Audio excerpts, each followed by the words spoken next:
I am reporting to you live from some garbage bins in Honduras with the first installment of Weird Guns You've Never Heard Of. And for the first gun you've totally never heard of for sure, trust me, we have the M1917 Revolver. Now, sports fans, I'm just going to get right down to the brass tacks of it.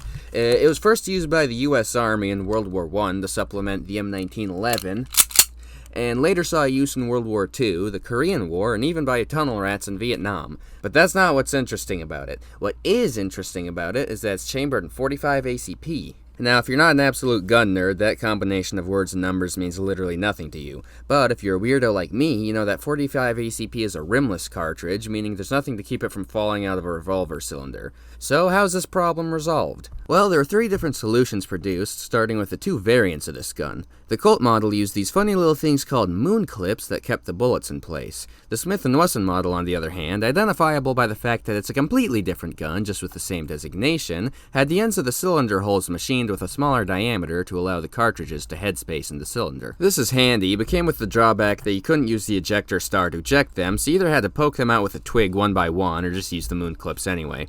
The third solution wasn't one with the guns themselves, but one with the ammo. Shortly after the revolver's inception, a cartridge called .45 Auto Rim was produced, which was essentially just a rimmed version of .45 ACP, so it could be loaded into revolvers without issue. It didn't last long, but it's still a neat little piece of history regarding a firearm you may not have known about.